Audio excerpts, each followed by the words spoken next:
Hello students, welcome to BYJU'S classes. In the last couple of years, the government of India has implemented a large number of reforms under the concept of fiscal federalism. Notable amongst these reforms are 1. Abolition of a planning commission which was replaced with the Niti Aayog which will promote cooperative federalism. Second one is abolition of a classification of expenditure that was basically the concept of a planned as well as non-planned expenditure. And the third and the most important reform under the fiscal federalism was the implementation of a GST, that's goods and services tax. Keeping in mind these particular reforms, you must understand that the Finance Commission now will play a very important role as it will decide how much of the tax revenues will go to the central government and how much will go to the state government.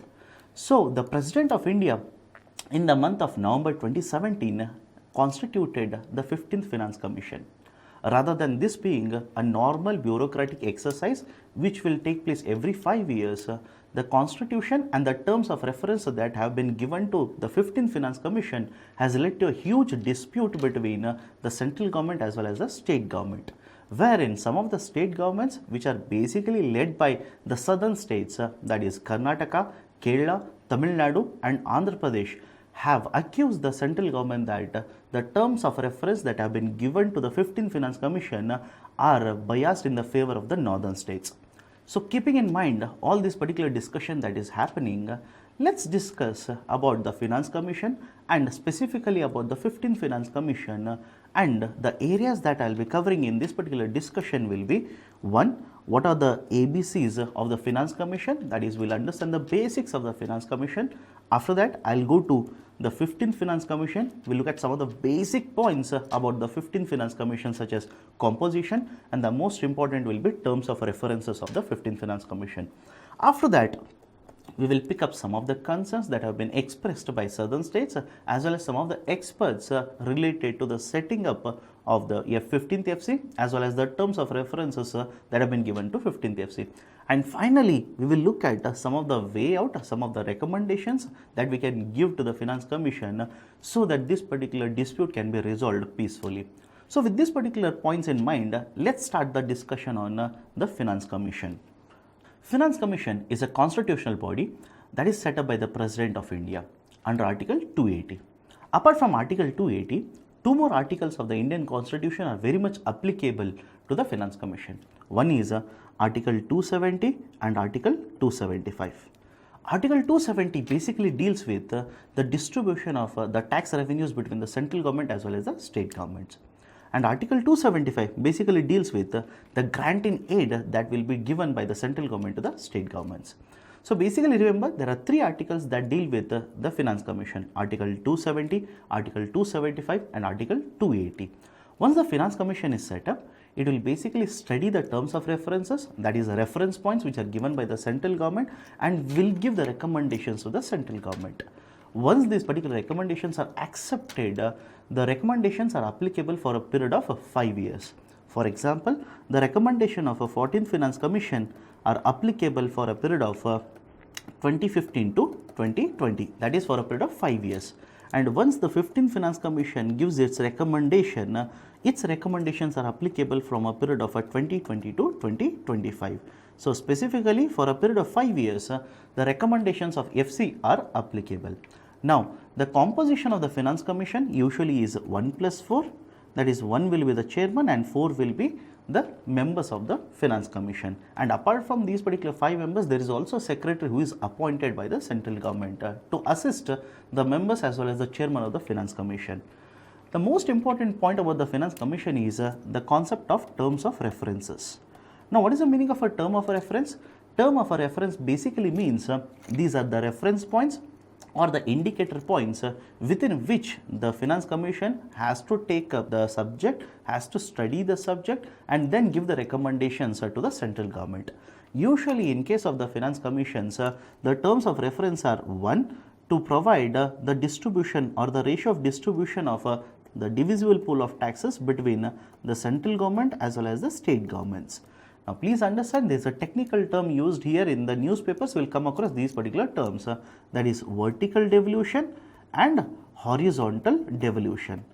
Now, what is the meaning of the vertical devolution and horizontal devolution? Basically, the taxes which are collected by the central government are put in a pool which is called as a divisible pool of taxes. Out of this divisible pool of taxes, certain amount of these taxes will go to the central government and then group of the state governments. This allocation or the ratio that will be distributed between the central government and the state government is called as vertical devolution. And once the group of state governments are allocated certain ratio of a divisible pool of taxes, within these state governments, the divisible pool of taxes will be again distributed. This is called as horizontal devolution.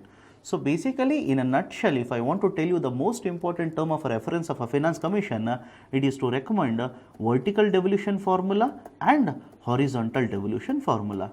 So this is the most important term of reference that is given to finance commission. Apart from this, there are other terms of references such as how to augment or increase the consolidated fund of the state governments. Apart from this, there is also another very important term of reference, that is how to decide the principles or the guidelines using which the grant in aid will be given to the state governments by the central government. Apart from this, generally a term that is used is any other matters that is referred to finance commission. So basically, remember, the terms of reference generally are put under four heads. One, to give the vertical devolution as well as the horizontal devolution formula. That is the most important term of reference. Second, how to augment or increase the consolidated fund of the state governments so as to ensure that more and more devolution of the funds will happen to municipalities as well as panchayats. Third one, what are the principles that will govern the grant in aid that will be given to the state governments by the central government? And fourth one, any subject matter that is referred to the finance commission. For example, in this particular finance commission, that is 15th finance commission, there is a large number of subjects that have been referred to the finance commission, which we will discuss and analyze in the subsequent slides. But essentially, these are some of the basic points that are associated with the finance commission. Apart from this, remember some more points. There are two amendments, that is a constitutional amendments that are very much applicable to the finance commission. That is one, 80th Constitutional Amendment Act and 88th Constitutional Amendment Act, which were implemented in the year 2000 as well as 2003 respectively. What is the implication of these two constitutional amendment acts? Before 2000, remember this, only the income taxes as well as certain excise duties that were collected by the central government were distributed between the central government as well as the state governments. But with this amendment, that is 2000 amendment as well as the 2003 amendment, now it has been made mandatory that any taxes that is collected by the central government has to be put under the divisible pool of taxes, and that has to be distributed amongst the central government as well as the state governments. This is a very important point related to UPSC prelims. Apart from this, also remember this, any tax devolution that is going to happen because of the recommendation of the finance commission, that will not be part of the consolidated fund of India. I'm pretty sure all of you have gone through the concept of a consolidated fund of India. That will be a part of your polity lectures. So basically, out of the consolidated fund of India, the most important withdrawals will be during the presentation of the budget. But please understand that the recommendations with regards to the tax devolution or tax distribution between the central government as well as the state government, that is going to happen because of the recommendations of the finance commission, that is not going to be the purview of the consolidated fund of India. These are some of the basic points related to finance commission. Now, why this devolution or distribution of taxes is important for the state governments? Let's try and understand this particular point with the help of a graph. There are two reasons why the state governments are heavily dependent on these kind of transfers. One, look at this particular graph. What this graph represents is as a recommendation of the finance commission, that is 11th, 12th, 13th and 14th, out of the total funds that have flown from the central government to the state governments as well as the third tier government, how much of these particular flows are in the form of taxes and the grants in aid. You will realize this especially in the 14th Finance Commission as well as 13th Finance Commission. Out of the total financial flows or the devolution that has happened between the central government to the state government, more than 85% of this devolution is in the form of a tax devolution. Now, this is important because of the second reason. The second reason is important because it says these devolution are basically in the form of untied funds. Now, what is the concept of untied funds? Whenever the funds are transferred from the central government to the state governments, or for that matter even the third tier of the government, that is panchayats as well as municipalities, either it could be in the form of a tied fund or untied fund. The basic difference is this: tied funds are allocated for a specific purpose, whereas untied funds do not have a specific purpose. In simple terms, when 100 rupees is transferred from the central government to the state government in the form of a tied fund, and central government basically dictates for what purpose this 100 rupees has to be used by the state governments. Whereas if the same 100 rupees is transferred by the central government to the state governments in the form of untied funds, the state governments will have their discretionary power to utilize it for their own purposes, right? That is the importance of the recommendation of the Finance Commission. Apart from this, you can also see that of the total devolution that has happened between the central government to the state governments, remaining that is around 12 to 19% are in the form of grants to the states as well as grants to local bodies. To put it in simple terms, of the total transfers that are going to happen between the central government to the state governments because of the recommendations of the Finance Commission, majority of them are untied funds, and the states need these particular untied funds because, again, I'll connect to the basic concept. There's a concept called as a fiscal imbalance. What is this fiscal imbalance? Understand this. Constitution of India on one side will give the tax collection powers to both the central government as well as the state government. And on the other side, they are bound by their roles or the responsibilities of having certain expenditure. And since the expenditure at the state level, which are directly in contact with the people of the state, are usually higher compared to the revenues that they are going to collect, there is a fiscal imbalance that is going to be created. That is, the tax revenue or the revenues that are generated by the state governments, right, and as well as the central government are usually lower than the responsibilities of their expenditure. That is the concept of a fiscal imbalance. Now, the fiscal imbalance is present within the vertical also as well as the horizontal also. That is, between the central government as well as the state governments, there is a fiscal imbalance that is present, and amongst the state government there is also fiscal imbalance. To bridge this particular fiscal imbalance, the central government has to transfer certain part of their tax revenues to the state governments. This is the important role that the Finance Commission actually plays. So, let's have a discussion regarding the 15th Finance Commission, and let's start with the composition of the 15th FC. As already mentioned, the Finance Commission will have a composition of 1 plus 4, wherein 1 will be the chairman and remaining 4 will be the members, and to assist the chairman as well as the members, there will be a secretary. Please mug up their names because the question could be asked in the UPSC prelims. To start with, the chairman of the 15th Finance Commission is Mr. N.K. Singh, and he will be assisted by the 4 members, that is Mr. Shaktikanta Das, Mr. Anup Singh, Mr. Ramesh Chand and Mr. Ashok Lahiri. To assist this chairman as well as 4 members, the secretary of the Finance Commission will be Arvind Mehta. And already I've mentioned this, they will study the terms of references which have been given by the central government, or to be more precise, the President of India, and they will submit the report by the end of October 2019. And their recommendations will be applicable for a 5-year time period, that is from 2020 to 2025. Now let's try and have a look at and analyze the terms of references that have been given to the 15th FC. As usual, the first 3 terms of references are to recommend the formula for vertical devolution as well as horizontal devolution. That is, how to distribute the divisible pool of taxes between the central government and the state governments and within the state governments. And in this particular term of reference itself, the most controversial provision is usage of the 2011 population, which we'll discuss in the subsequent slides. That is the first term of reference. Second one is to augment the consolidated fund of the state governments, and third will be the principles that will decide the distribution or the grant in aids that will flow from the central government to state government. These are the 3 terms of references which are conventionally given to all the finance commissions. But why this particular Finance Commission is in the eye of a storm? Because of the other terms of references as well as the provision of a 2011 population that is attached to the first term of reference.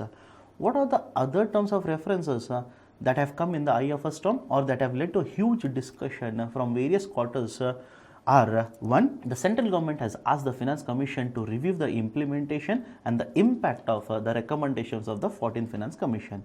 Just to put it in a nutshell, the 14th Finance Commission recommended a vertical devolution formula of 42%.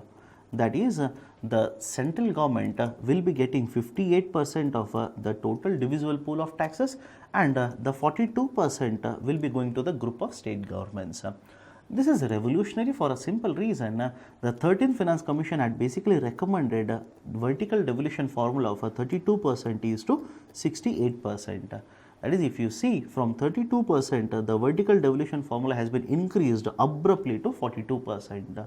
Having said so, there were certain checks and balances that were put in place by the 14th Finance Commission to ensure that these flows will also not be going along with other kind of flows. For example, the 14th Finance Commission was basically against the idea of giving more grants to the special category states, which is again in the discussion because of the demand that has been raised by the Andhra Pradesh government. But essentially, the 14th Finance Commission increased the flows within the vertical devolution from 32% to 42%. Now the central government says the 15th Finance Commission should look at this particular implementation and then give recommendation if there is an impact of this on the finances of the central government.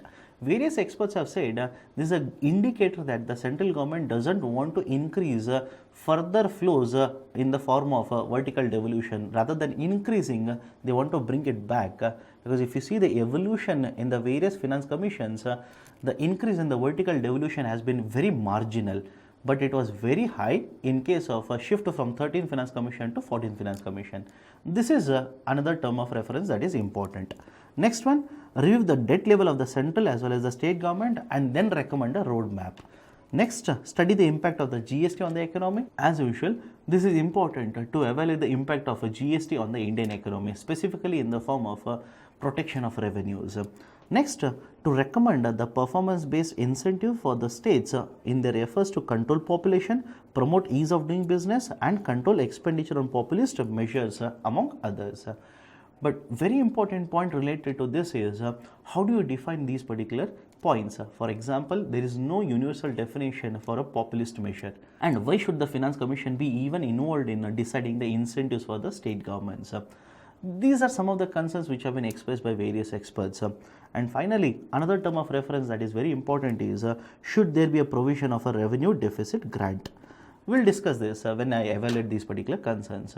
So apart from three conventional terms of references, the President of India has also referred these very important terms of references to the 15th Finance Commission, which has led to a large-scale discussion in the economy. Now let's have a look at some of these concerns and analyze these particular concerns. Let me start with the first one, revenue deficit grants. Basically, the concept of a revenue deficit is your revenue expenditure is greater than the revenue receipts. And usually when I say revenue, it is not related to creation of an asset. And if I say capital, it is related to creation of an asset. These are some of the terminologies that you would have come across under the concept of budgeting. Now basically the central government will have revenue deficit as well as the state governments will also have revenue deficit. There is something called as the golden rule in the fiscal policy, which basically states this: you should never borrow from the market to bridge the revenue deficit, because the revenue deficit will not lead to creation of an asset. Hence, you should not borrow from the market for consumption expenditure purposes. This particular borrowing is neither beneficial nor economical nor rational in a long term. So, keeping in mind these particular terms, the committee, that is FRBM committee, that was headed by N.K. Singh, has basically said that the government of India should focus more on debt to GDP ratio rather than revenue deficit. That is a precise reason in the recently concluded budget, the finance minister has stated or has given a hint that henceforth the government may start ignoring the concept of a revenue deficit and start focusing on the concept of a debt to GDP ratio.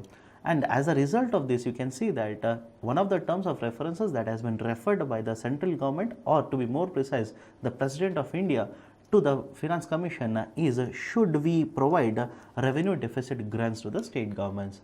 Let them follow the concept of a fiscal responsibility and budget management and bring out a plan to basically phase out the revenue deficit over a period of time. But more importantly, the counter argument of various experts is this: if you basically take out the revenue deficit grants, you do not have any kind of an alternative mechanism to provide the deficit grants for the state governments. That is the first one.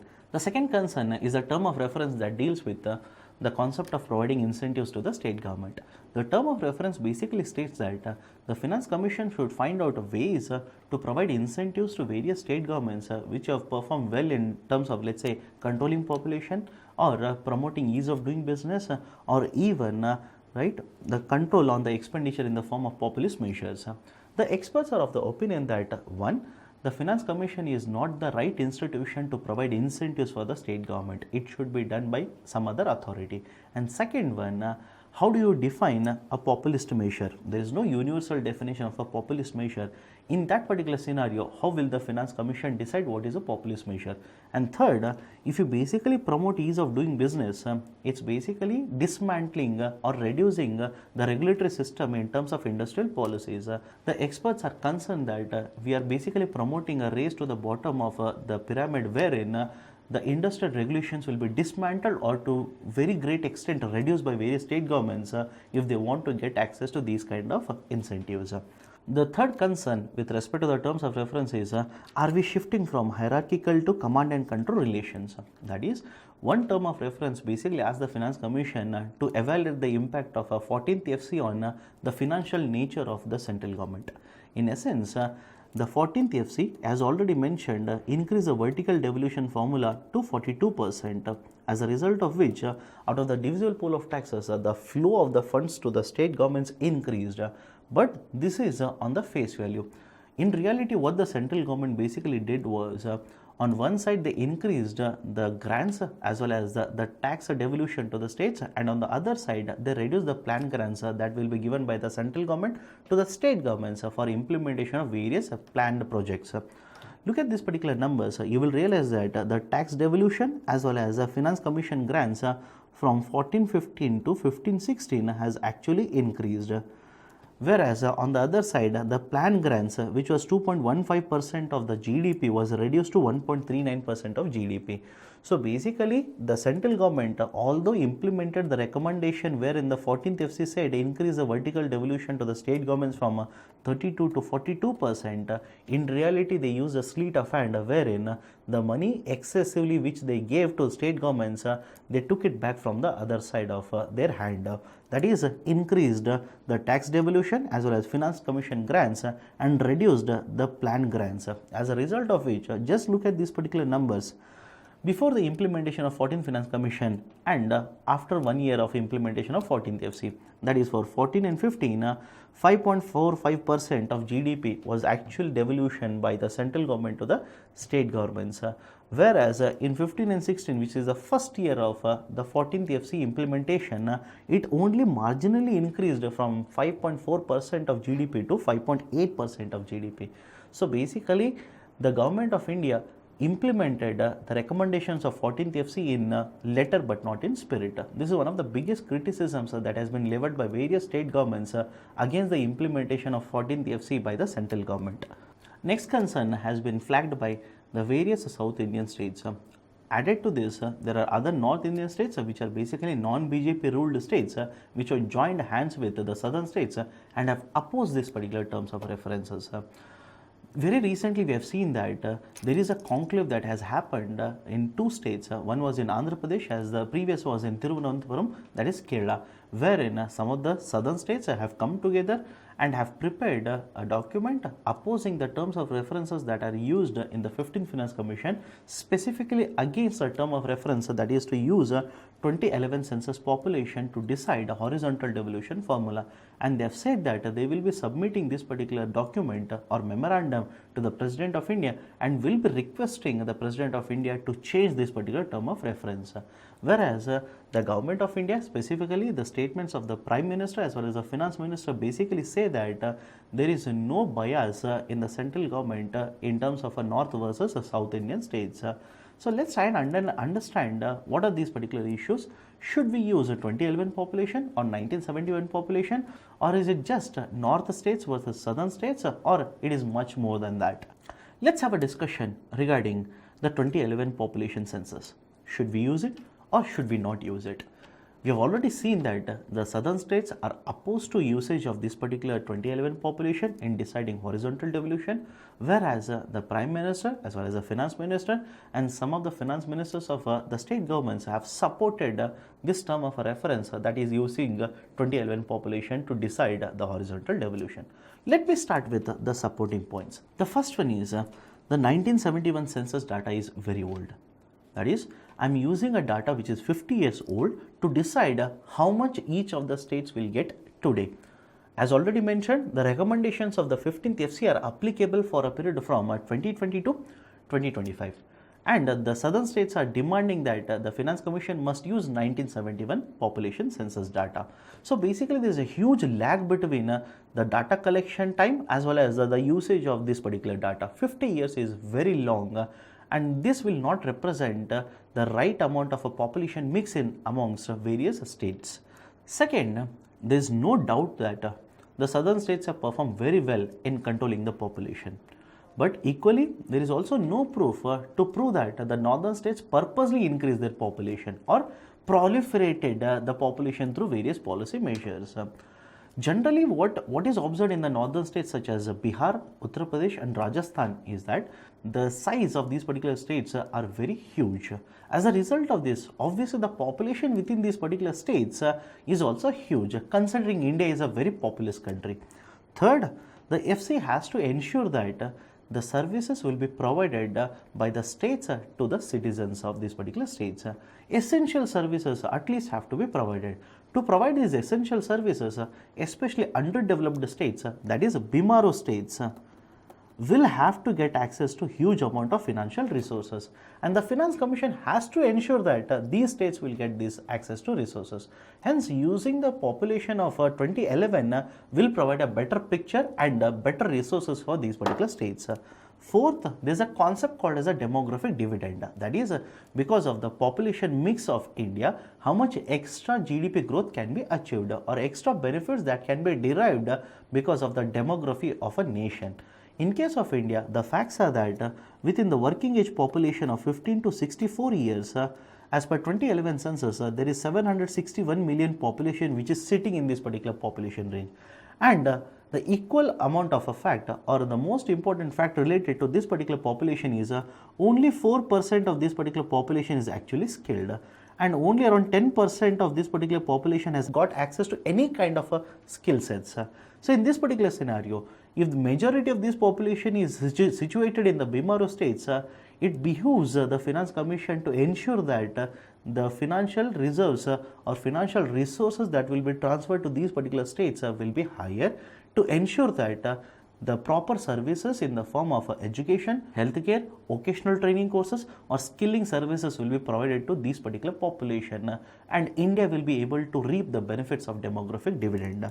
And finally, the 1971 population does not take into consideration certain important issues such as migration. As per census 2011, understand this, as per census 2011, the migration that happens on annual basis between various states in India is around 3.3 million. And as per Economic Survey 2016, it has come to a conclusion that on annual basis between 2011 to 2014, 15, 16, the migration in case of India has been around 5 to 6 million per annum. So basically the population has started migrating from one state to another state. So 2011 population is a better representative to decide how much of the divisible pool of taxes should be going to which of the states in the form of horizontal devolution. So on the other side, let's also discuss some of the worries or concerns related to using this particular 2011 population.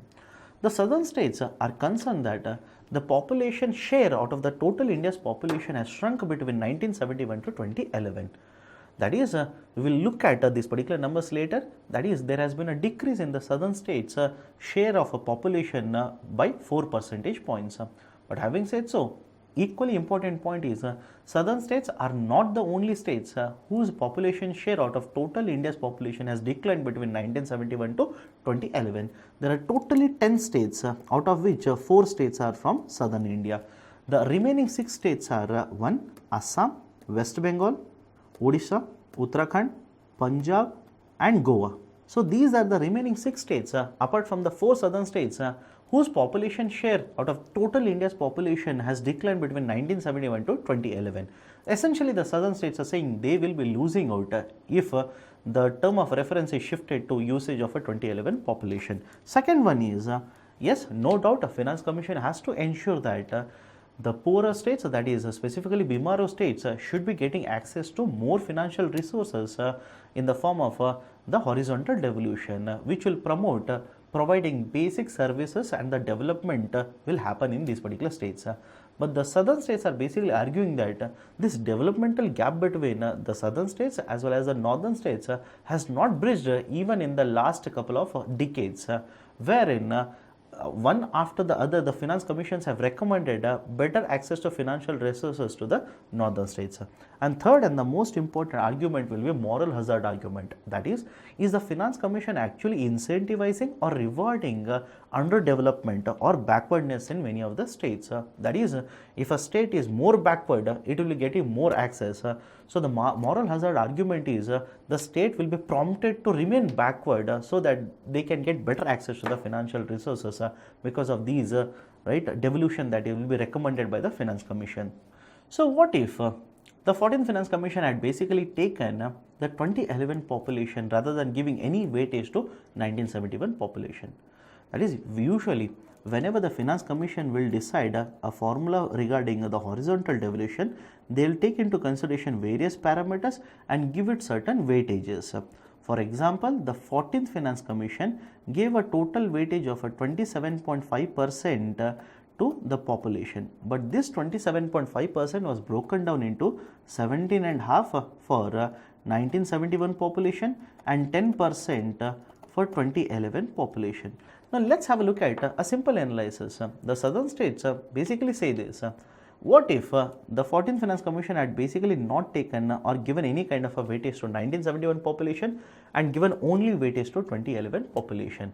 In this particular scenario, the southern states have put forward this particular number that each of the states in southern India will be losing at least 20,000 crores which they have received because there was a weightage given to 1971 population. That is, if we just look at Andhra Pradesh, Tamil Nadu, Kerala, right, these particular states, they will be losing anywhere in the range of 20,000 crores to 24,000 crores which they have received because amount of a weightage was given to 1971 census data. And on the other side, some of the bigger states or populated states such as Uttar Pradesh, Bihar and Rajasthan will be making a gain of at least more than 25,000 crore rupees. So if 2011 population is due, it's a loss for the southern states and win for the northern states. Apart from this, another concern of the southern states is that when weightage was given to 1971 population as well as 2011 population, out of the divisible pool of taxes, maximum revenue has gone to the northern states. What if the whole weightage is shifted to only 2011 population? Now look at this particular diagrammatic representation wherein 100 rupees out of the divisible pool of taxes will be distributed in what ratio to various states. Let be focused on the larger states, that is the southern states such as Andhra Pradesh, Karnataka, Kerala, Tamil Nadu. They will receive out of 100 rupees, they will receive the money in the range of 2.5 rupees to a maximum 4.7 rupees. Whereas on the other sides, a popular state such as Bihar as well as Uttar Pradesh will be getting more than twice that has been received by the southern states. So without using 2011 population itself, there is a skewed distribution of a divisible pool of taxes between the northern states as well as the southern states. Imagine what would happen if the whole weightage is shifted to 2011 population. But having said so, I want to just give you a caveat here. The caveat is that the Finance Commission will not decide the horizontal devolution formula based only on population. There are various parameters that will be taken into consideration and then a horizontal devolution formula will be given. But no doubt, usually the population has got a very higher weightage. And another very important from perspective of UPSC prelims is that from 6th Finance Commission, remember this particular point, from 6th Finance Commission, they started using the population census or population data of 1971 census. Although it was not mandated in the terms of reference of the 6th FC. Whereas from the 7th FC, there is a mandate for this particular Finance Commission or subsequent Finance Commissions to use the population data of 1971 census. So this is one concern of the state governments, that is If only 2011 population is taken into consideration, they would have lost anywhere in the range of 20,000 crores. And as of now, right, even though higher weightage is given to 1971 population, they are receiving one third or one fourth of the money that is being received by the northern states in the form of a divisible pool of taxes. Before analyzing whether the argument is north versus south or rich states versus southern states, let's have a comparison between northern states against the southern states on various parameters. The parameters that I'll be comparing will be population, the total fertility rate, size of the economy, per capita income, and direct tax contribution of the northern states as well as the southern states. Now, let's try and understand these particular facts. First, population. The northern states had a population of a total 38.7% of the total population in the year 1971, whereas the southern states had 24.7% of the total population. In essence, if I just convert them into absolute percentages, the northern states had 57% more population compared to southern states as per the census of 1971.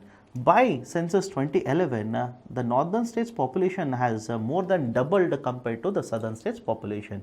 So, in essence, this particular argument of southern states that if 2011 population is considered, the northern states will be benefiting out of it is true. Second one is the total fertility rate, and TFR is again associated with the population because TFR basically means how many children will be given birth to by a woman in her lifetime. Higher the TFR, higher will be the growth in the population. Lower will be the TFR, lower will be the population growth.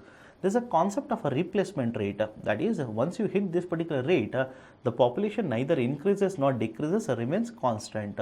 Right? It is true that in case of southern states, many of the states have already hit the replacement rate, whereas in case of northern states, the TFR is on a higher side. Let's make a comparison between 1971 to 2011, what has happened in terms of TFR. All over India, the TFR for 1971 was 5.5, which reduced to 2.3 by the year 2013, which is very much closer to, that is 2.3 is very much closer to the replacement rate.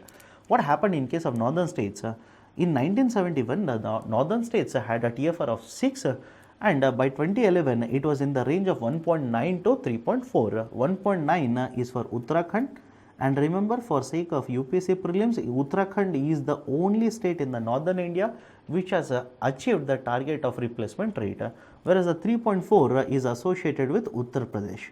So basically, we will see majority of the states in the northern India are yet to reach the replacement rates, and the TFR rates are very higher, as a result of which the population growth is also very higher. Whereas, what about the southern states?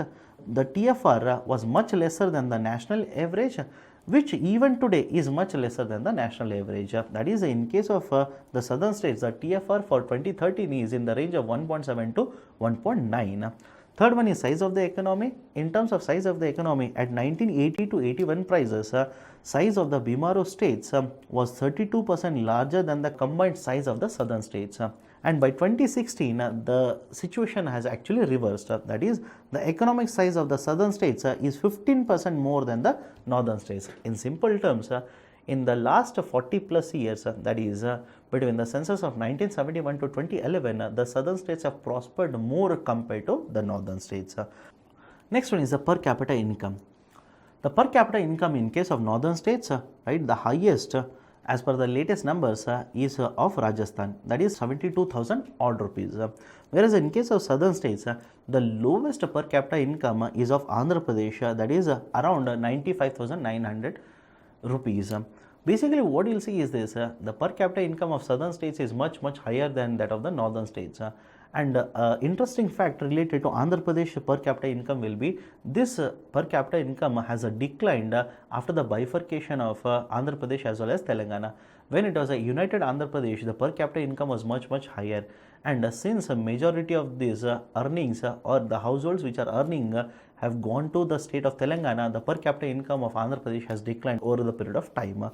The direct tax contribution, the southern states contribute around 23% of the total direct taxes, whereas northern states only contribute around 9.7% of the total direct taxes collection of the central government. So basically, these are some of the economic as well as social parameters or social indicators that will differentiate between the northern states against the southern states. Now let's try and analyze that whether the argument is just north versus southern states, or the bigger argument will be, or the better argument will be developed states against non-developed, or rich states against the poor states. To prove this particular point or to arrive at a particular conclusion, I'll be using certain graphs. Just follow the arguments. Let's start with the left side graph, which basically represents how much money will be received by these particular states for having contributed 100 rupees to the central taxation revenues. What you will see is some of the southern states or developed southern states such as Telangana, Andhra Pradesh, Kerala, Karnataka, Tamil Nadu are receiving lesser money compared to what they have contributed. That is, for every 100 rupees that is contributed by these other states, they are getting the returns in the range of 70 rupees to 30 rupees. And more shocking will be this particular number, that is the developed states which are Karnataka, Tamil Nadu, Gujarat and Maharashtra. They contribute 100 rupees to the central tax revenues and they receive lesser than 40 rupees. And specifically from Tamil Nadu to Maharashtra, they receive lesser than 30 rupees. In case of Maharashtra, this is a shocking number because more than 30% of the direct tax revenues of the central government basically comes from the state of Maharashtra. So basically, the state of Maharashtra contributes 100 rupees and in return it basically receives only 13 rupees 20 paisa. Whereas populous states such as Bihar, Uttar Pradesh, right, and Rajasthan get huge amount of money in the form of a devolution for 100 rupees that they have contributed to central tax revenues. Especially look at the Bihar as well as Uttar Pradesh. The state of Uttar Pradesh receives around 150 rupees for every 100 rupees it contributes to central tax revenues, and Bihar receives 219 rupees for every 100 rupees that it contributes to central tax revenues. So basically the inference from this particular graph is the populous states such as Bihar and Uttar Pradesh are getting more in return, and the developed states, specifically the southern states, are getting lesser than what they contribute to central tax revenues. And second inference will be, since the Bihar, Uttar Pradesh, Madhya Pradesh, Rajasthan are populous states and are part of the Bimaru grouping as such, the conclusion will be the allocation of the resources are progressive in nature. That is, more the difficulty or more the lower development in these particular states, higher will be the allocation to these particular states. But this particular inference will be defeated or will be reversed if you look at the right side graph. The right side graph basically compares between two parameters, that is per capita transfer from the center compared to the per capita income of these particular states. And when you look at this kind of a comparison, wherein x-axis represents per capita income and y-axis represents transfers from the central government to these particular states, what you will see is basically the reversal of the previous point of discussion, that is the allocation of a devolution is progressive in nature becomes regressive in nature in this particular right side graph, because if you see the populous states such as Bihar as well as Uttar Pradesh, they receive very less per capita transfers from the central government compared to developed states which receive higher per capita and are at a better stage of development.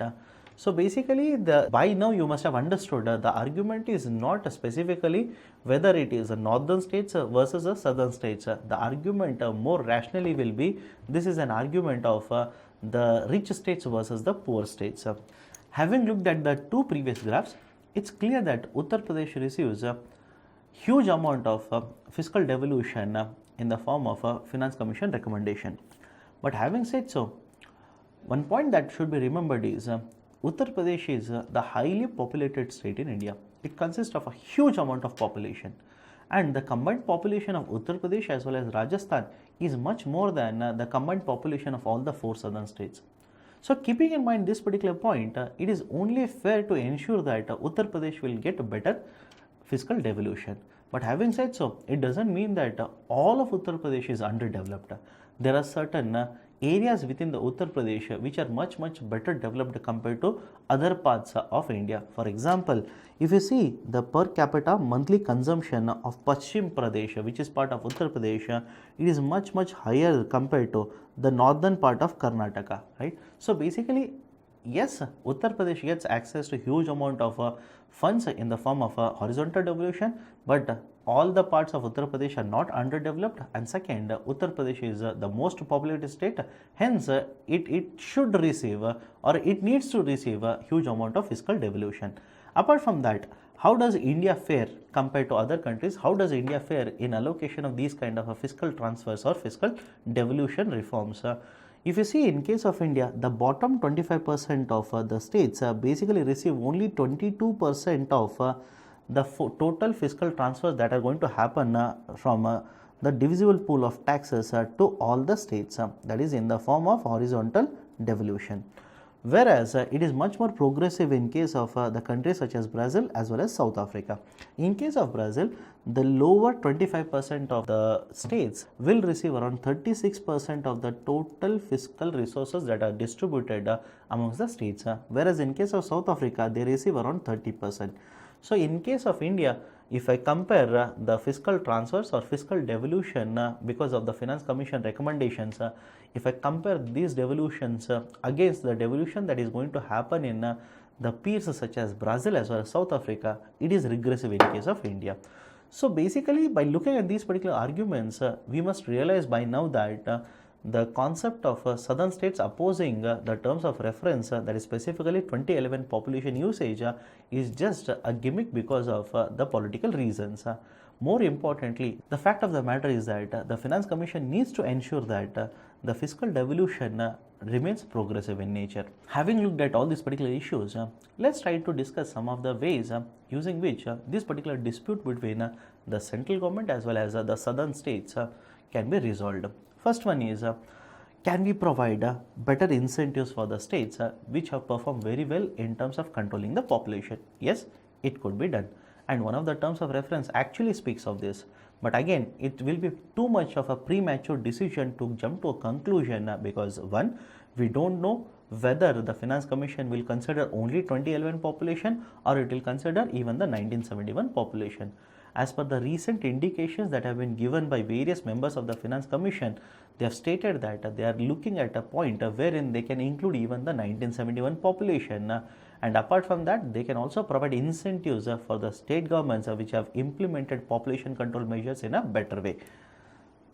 Second, even if 2011 population is considered, can we reduce the weightage that is given to the 2011 population, like it was done in case of the 14th FC, wherein 17.5% weightage was given to the 1971 population and 10% weightage was given to 2011 population.